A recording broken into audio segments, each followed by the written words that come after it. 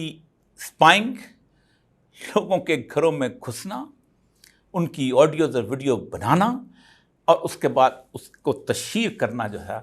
اس کے عمل سے گزرا ہے. اس میں انٹیلیجنس ایجنسی بھی تھی اور اس کا جو سامنے کا چہرہ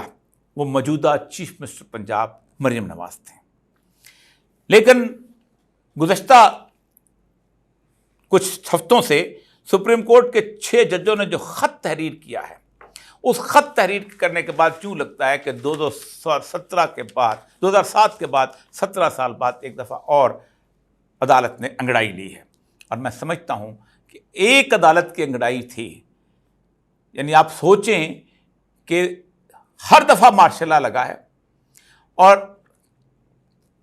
اسمبلیوں نے اس پہ مہر تصدیق ثبت کر دی. 8ویں امینڈمنٹ جنہیں جو گورنمنٹ نے کہا بسم اللہ ہم تسلیم کرتے ہیں. اس کے بعد 17ویں ترمیم تمام پارٹیاں، کاف لیگ، جماعت اسلامی، مولانا فضل الرحمان، مشرف کو بھی جائز قرار دیا. لیکن مشرف کو جب دوسری دفعہ وہ کرنا پڑا تو عدالت کھڑی ہو گئی. اور آج مشرف کو بے شک آپ نے پاکستان کے پرچم کے اندر دفن کیا ہے، لیکن عدالت کے قانون کے مطابق وہ بحیثیت ایک غدار کے دفن ہوا ہے. اور وہ غدار کہ جس کو 3 دفعہ پھانسی لگانے کا کہا گیا، تو چوراہے میں پھانسی لگانے کا کہا گیا. تو جب عدالت کھڑی ہوتی ہے تو کیا ہوتا ہے. لیکن مسئلہ یہ ہوا کہ اس پاکستان نے گزشتہ دنوں اب کافی ساری مہارتیں حاصل کر لی تھیں، جس کی وجہ سے سمجھتے تھے کہ شاید ہمیں کوئی شاید پکڑنے والا نہیں ہوگا. یہ میرے سامنے ہیرٹس اسرائیل کا اخبار ہے. اسرائیل کا اخبار یہ کہتا ہے کہ Pakistan has no relation with Israel and its passports are valid for all countries except Israel, yet Cellebrite's tool were sold via Singapore and are used by the federal investigating agencies and the national police. انہوں نے کہا کہ انہوں نے یہ ٹیلی phone tapping کی جو facilities ہے اور یہ Pakistan spy agencies by Israel cell phone hacking, جو ٹیلی فون کالیں ہوتی ہیں، جو اس کے اندر جو مختلف کے ویڈیو ٹاکس ہوتی ہیں، اس کی ہیکنگ کا انہوں نے اسرائیل سے وہ لیا. اور اسرائیل نے کیوں رکھا ہوتا ہے اس کو؟ اس لیے کہ فلسطینیوں کے خلاف اس نے ایکشن کرنا ہوتا ہے تو وہ ان کی ٹیپنگ کرتا ہے. اور ایک بہت مشہور کتاب ہے پیلسٹین لیبارٹری، اس کے اندر بتایا گیا ہے کہ اسرائیل اپنا سارا اسلحہ جنگوں والا نہیں بیچتا، وہ بیچتا ہے کہ کیسے میں اپنے شہریوں کے اوپر ظلم کر سکتا ہوں اور ان کی جاسوسی کر سکتا ہوں، کہ اس کے نزدیک تو اس کے شہری اس کے دشمن ہیں. پاکستان کے اندر بھی انٹیلیجنس ایجنسیز نے اپنے شہریوں کو اپنا دشمن سمجھا تھا. آج جب جسٹس ایک تو کچھ عرصہ سے جب سے جسٹس بابر ستار نے پاکستان اس کے اسلام آباد کے ڈپٹی کمشنر اور اس کے ایس پی کو سزا سنائی ہے، اس کے بعد سے پاکستان کی سول بیوروکریسی جو ہے اس کے بھی کان کھڑے ہوئے ہیں. اور باقی لوگ بھی سمجھتے ہیں کہ عدالت نے سول بیوروکریسی کو ہمارے آگے جو ریت کی بوریوں کی طرح سے ہٹا دیا تو ہم کہاں جائیں گے. لیکن آج بابر ستار صاحب اسی طرح کی ایک ویڈیو ٹیپنگ کے اوپر ایک کیس سن رہے تھے، جس میں بشرا بی بی اور انصرا اور نجم ثاقب کی ویڈیو ہیں اور اس طرح کی ویڈیوز ہیں، جس کے بارے میں سوال پہلا کہ یہ ویڈیو بناتا کون ہے. کیونکہ قانون یہ ہے کہ کوئی ویڈیو بھی پیش نہیں ہو سکتی کسی بھی عدالت کے سامنے جب تک اس کو ریکارڈ کرنے والا یہ باقاعدہ لکھ کے نہ دے کہ یہ میں نے ریکارڈ کیا اور اس میں کوئی ٹیمپرنگ نہیں کی.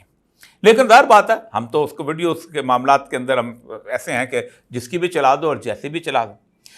4 درخواستیں بابر ستار صاحب کے سامنے پیش ہوئیں. سب سے پہلے جو درخواست آئی وہ ایف آئی اے کی تھی، اور ایف آئی اے نے درخواست یہ دی تھی کہ چونکہ آپ نے ایک خط لکھا ہے کہ ہمارے اندر مداخلت کرتی ہیں ایجنسیز، اس لیے آپ یہ کیس نہ سنیں.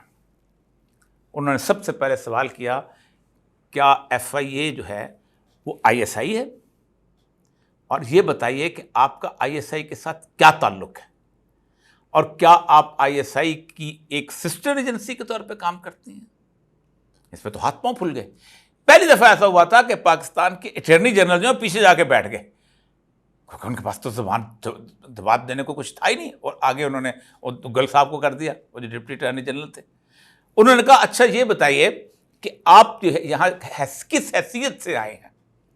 انویسٹیگیٹنگ ایجنسیز ہیں نا، تو آپ ہمیں بتائیے کہ آپ کو اعتراض کیا ہے.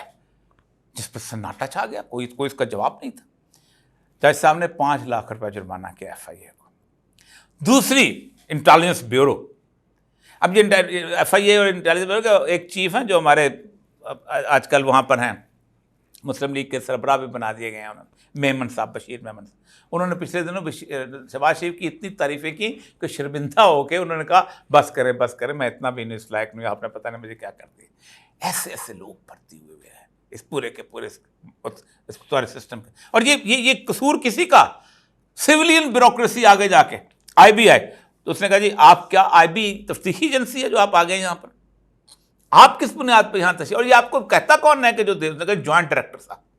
پہلے بھی انہوں نے کہا کہ ہم توہین عدالت کی کارروائی کریں گے آپ کے خلاف، دوسرے بھی کہا کہ توہین عدالت کی کارروائی کریں گے، کہ آپ کو اجازت کس نے دی یہاں پر، اس نے کہا جوائنٹ ڈائریکٹر صاحب کو کہیں کہ تشریف لائیں، آپ کو بھی 5 لاکھ روپے جرمانہ ہوتا ہے۔ اس کے بعد ایک اور مزیدار ادارہ پیمرا، انہوں نے کہا آپ کا کیا تعلق ہے اس پوری پٹیشن کے ساتھ،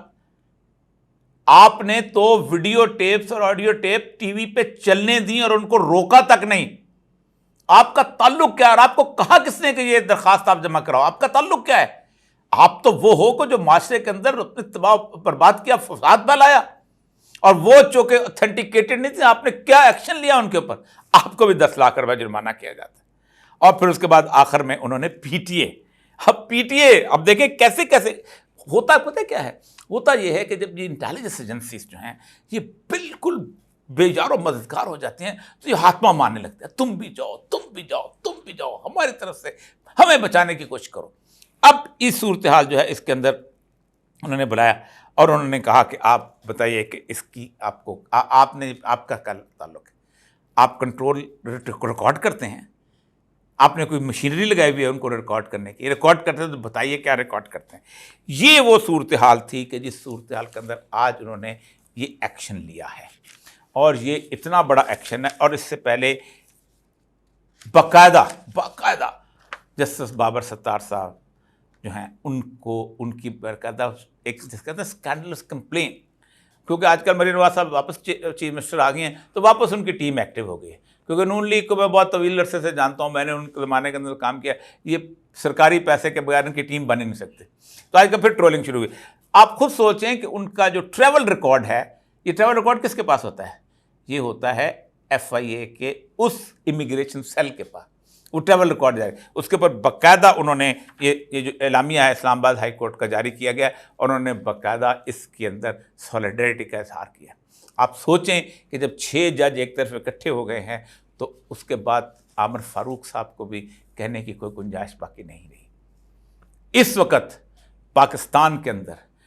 2007 کے بعد 17 سال کے بعد ایک ایسی امید پیدا ہوئی ہے، لیکن 2007 کے بعد ہوا یہ تھا کہ بے نظیر کے واقعے اور زرداری کے واپس آنے، اور پھر اس کے بعد سویلین کا خوف، افتخار چودھری کی عدالت، پھر اس کے بعد آگے بھی خود ہمارے ایک اور کی تاریخ ہے جس میں لوگوں کی ساری امیدیں تباہ ہوئی تھیں، لیکن اس دفعہ 2 فرق ہیں جو آپ کو بتا دوں۔ اس دفعہ ججز اپنے طور پہ نہیں اٹھے، اس دفعہ عوام کے پریشر نے ججوں کو اٹھنے پہ مجبور کیا ہے، اور دوسرا اس دفعہ اس ویڈیو اور آڈیو سکینڈلز نے ججوں کی ذاتی زندگی اور بلیک میلنگ اور ان کو خوف، اس میں اس حد تک اضافہ کر دیا ہے کہ جو میں نے کہا نا کہ بے شرمی اور ٹٹائی جو ہے اس کا بیج بھی نہیں مرتا، لیکن شرافت، اخلاق اور اقدار کا بیج بھی نہیں مرتا۔ پاکستان اس وقت ایک امید کی طرف بڑھ رہا ہے، پاکستان کی اس وقت دونوں طرف برائیاں بھی برابر کی ہیں اور اچھائیاں بھی برابر کی ہیں۔ پاکستان میں جو پہلا فیصلہ جسٹس منیر نے کیا تھا وہ قاضی فائد عیسیٰ کے فیصلے سے 1000 گنا بہتر فیصلہ تھا۔ اس نے صرف یہ کہا تھا کہ جو شخص انقلاب لے آتا ہے اور حکومت بنا لیتا ہے اس کو دنیا کے سارے ملک ایکسیپٹ کر لیتے ہیں، اور اس کے بعد سفیر بھی لگنے شروع ہو جاتے ہیں، خارجہ تعلقات بھی شروع ہو جاتے ہیں، ہم کچھ نہیں کر سکتے، اس لیے اس کو ہم جائز اس لیے تصور کرتے ہیں کہ جب تک عوام اس کو اتار نہیں دیتے وہ جائز ہے۔ یہ ایک ٹیکنیکل بحث تھی جس کے اوپر انہوں نے فیصلہ کیا تھا، لیکن قاضی فائد عیسیٰ صاحب کا کیا ہوا فیصلہ جس میں انہوں نے بلے کا نشان چھینا تھا، وہ تو یعنی کسی انٹلیکچوئل بحث میں بھی نہیں آتا، وہ تو ایک عام سول جج کے لیول پہ اٹھ کے انہوں نے سوالات کر کے بنایا، اور اس کے بعد ایک مکمل عوام کو اس بات پر مجبور کر دیا کہ انہوں نے 8 فروری کے اندر ایک ایسا تماچا رسید کیا جو پوری کی پوری اسٹیبلشمنٹ، پوری کی پوری جوڈیشل جو تھی اسٹیبلشمنٹ اور پوری کی پوری سول اسٹیبلشمنٹ سب کے منہ پہ تھا۔ انہوں نے بتا دیا کہ تم جو کچھ بھی کر سکتے ہو، ہم پبلک اگر اکٹھی ہو جائے تو پھر ہم تمہارے کسی بھی قسم کے حربے کو ناکام بنا سکتے ہیں۔ یہ دونوں رویے مستقل چلے جا رہے ہیں۔ اس طرف جسٹس کارنیلیس تھا، جسٹس کیانی تھا، بابر ستار اور ان کے ساتھ باقی 5 جج، بلکہ پوری اسلام آباد ہائی کورٹ۔ امید کے دروازے پر ہم نے دستک دے دی ہے۔ یہ 4 لوگ جس دن یہ 4 ادارے دوبارہ پیش ہوں گے اور کنٹیمپٹ کی کارروائی ہوگی، اور جس دن اسلام آباد کا ڈپٹی کمشنر اور اسلام آباد جو بڑے سوٹ میں بیٹھ کے تو بڑے رومن سٹائل کے اندر انگریزی بولنے کی مشق کرتا تھا، اس کو اور ایس پی کو اور ایس ایچ او کو کنٹیمپٹ آف کورٹ میں سزا ہوگی، پھر اس دن ٹھیک ہوگا۔ میں اکثر کہا کرتا ہوں سول بیوروکریسی ایک ایسا عجیب و غریب مرغ باد نما ہے کہ اگر ضیاء الحق نماز پڑھتا ہو تو اس کے ساتھ ٹوپی جیب میں رکھ لیتے ہیں، اب بغیر وضو کے نماز پڑھتے ہیں، اور اگر مشرف کے ہاں شراب کی محفل ہو تو ان کا چیئرمین سی بی آر سر کے اوپر بوتل رکھ کے ڈانس کر رہا ہوتا ہے۔ یہ عجیب و غریب قسم کے لوگ ہیں، ان کے لیے صرف 2 کوے لٹکانے کی ضرورت ہے، یہ بوریاں بننا بند کر دیں گے۔ پاکستان کے عوام کو امید کا سورج مبارک ہو۔